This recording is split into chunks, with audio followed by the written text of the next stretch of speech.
حضرت ادریس علیہ السلام کے کمالات۔ آپ پہلے شخص ہیں جنہوں نے سائنس کا علم اور فن کتابت اور علم نجوم کا آغاز کیا۔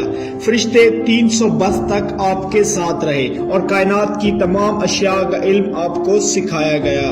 آپ نے لوگوں کو کپڑے سینا سکھائے۔ ان سے پہلے لوگ جانوروں کی کھالیں بطور لباس استعمال کرتے تھے۔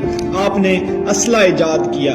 آپ نے اسلحہ بنانے کے طریقے بنو قابیل سے سیکھے تھے۔ آپ نے دنیا میں سب سے پہلے علم کو استعمال کیا۔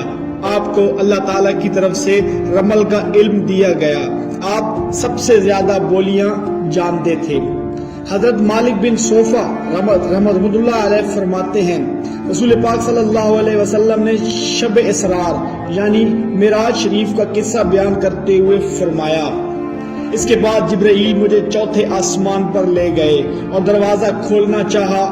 دریافت کیا گیا کون ہے؟ جواب ملا جبرائیل۔ تو دوبارہ دریافت کیا گیا تمہارے ساتھ کون ہے؟ حضرت جبرائیل نے جواب دیا میرے ساتھ محمد ہیں۔ پھر دریافت کیا گیا تم ان کو لانے کے لیے بھیجا گیا تھا کیا؟ جبرائیل نے کہا ہاں۔ آواز آئی مرحبا، بہت اچھا آنے والا ہے۔ دروازہ کھلا اور میں اندر گیا۔ وہاں حضرت ادریس علیہ السلام کو دیکھا۔ حضرت جبرائیل نے کہا یہ ادریس ہیں، ان کو سلام کرو۔ میں نے سلام کیا، انہوں نے سلام کا جواب دیا اور کہا اچھے نبی اور اچھے بھائی، خوش آمدید۔ پھر جبرائیل مجھ کو 5ویں آسمان پر لے گیا۔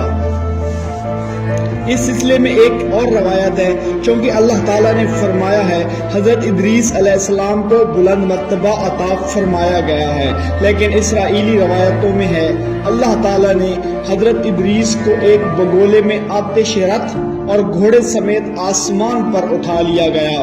اسرائیلی روایتوں سے متاثر ہو کر مسلمانوں نے بھی کہنا شروع کر دیا حضرت ادریس کو آسمان پر اٹھا لیا گیا۔ اگرچہ توریت میں یہ موجود ہے، لیکن علم غیب میرا اللہ جانتا ہے۔